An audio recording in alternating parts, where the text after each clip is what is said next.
ओम श्री गणेशाय नमः। आज हम चर्चा करेंगे कि जय माँ सरस्वती, जय माँ राधे राधे राधे। आज हम चर्चा करेंगे कि किस तरह से हम श्राद्ध पक्ष में पितरों को सेटिस्फाई कर सकते हैं, पितरों की आत्मा की शांति के लिए उनको उनके सम्मान के लिए किस प्रकार हमें क्या करना चाहिए। श्राद्ध पक्ष में ऐसा कहा जाता है कि हमारे जितने भी पितर होते हैं वो चंद्रलोक पर रहते हैं, और भादो मास में चंद्रमा पृथ्वी के इतने नज़दीक आ जाता है तो कहा जाता है कि इन दिनों में जो यमराज भी होते हैं वो सभी पितरों को धरती पर जाने के लिए अपने सभी दरवाजे खोल देते हैं। तो सब पितर जो होते हैं धरती पर आकर अपने अपने घरों में आकर अपने वंशजों को आशीर्वाद देते हैं। तो पितरों के निमित्त हमें उनको याद करना, पितरों के निमित्त हमें सबको जो है जल का दान सबसे पुण्यदायी होता है। पक्षियों के निमित्त रखें या बाहर रखें, या काले तिल को भी कहा गया है, काले तिल डालकर हमें जल में काले तिल डालकर हमें तर्पण करना चाहिए। तो उनसे उनकी तृप्ति होती है। और जब भी सफाई करते हैं, घर की सफाई भी तो पितरों को पसंद होती ही है, लेकिन हम जब तर्पण करते हैं तो हमारे दरवाजे पर आते हैं तो हमें चौखट की सफाई भी बहुत करनी चाहिए, और चौखट पर भी जल डालकर उनको जल का छिड़काव देने से भी पितरों की तृप्ति होती है। उनके निमित्त जल रखना चाहिए। और भूख और प्यास से एक्चुअली वो ना स्मेल, जो भी हमारे घर में भोजन बनता है उसकी स्मेल से उनकी तृप्ति होती है, उनकी खुशबू लेते हैं।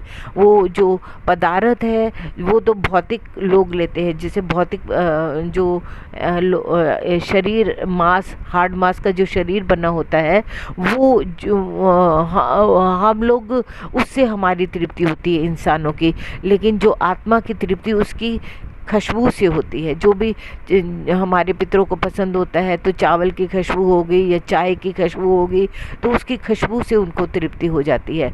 और जब हम चाय बनाते हैं या कुछ चावल बनाते हैं या घर में भोजन बनाते हैं तो हमें पितरों के निमित्त, जैसे हम भोजन बनाने के बाद थाली जो तैयार करते हैं उसे कुछ देर 5 मिनट या 10 मिनट 5 मिनट या 2 मिनट हाथ जोड़कर दुआ लगा देनी चाहिए, पितरों को याद करके कि जो भी हमें आज तक आपने भोजन दिया है उसके लिए धन्यवाद देना चाहिए। और एक थाली ज़रूर किसी न किसी पंडित को, गाय को अपने धर्म स्थान पर या लंगर में या कहीं पर एनजीओज़ में या वृद्धाश्रम में कहीं ना कहीं कुछ ना कुछ दान अवश्य देना चाहिए।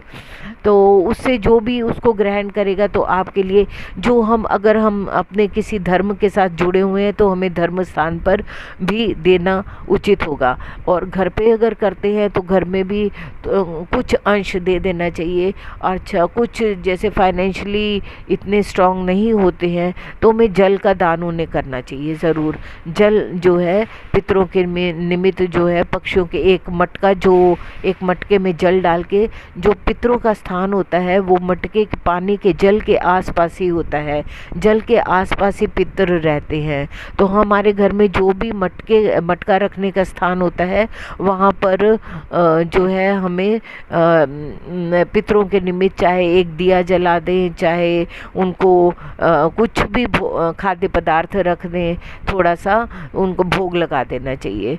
और जो होते हैं हमारे पितरों को, जो पितरों की शांति के लिए घर में कला कलेश नहीं होती, आपस में प्यार बना रहता है और उनसे पति पत्नी का भी प्यार बना रहता है। घर में गृह कलेश ना हो, घर में हर तरह के भौतिक सुखों की प्राप्ति करने के लिए भी हमें पितरों के निमित्त जो है दुआ लगा देनी चाहिए। पितरों से आशीर्वाद लेना बहुत ज़रूरी होता है। ये जो 16 दिन होते हैं अमावस तक जो है, इस पर सूर्य ग्रहण भी लग रहा है अमावस पे, और जो है अमावस तक ये 16 दिन जो श्राद्ध है पितरों को याद करके उनसे आशीर्वाद लेकर हमें अपने जो है बाकी दिनों की शुभकामनाएं लेते हुए जीवन आगे चलाना चाहिए। Thank you so much. Video like भी कर सकते हैं और शेयर भी कर सकते हैं। और इसके अलावा जो अगर आपको किसी भी तरह की कोई कंसल्टेंसी चाहिए हो तो आप मुझसे ले सकते हैं 9315828598। Thank you so much.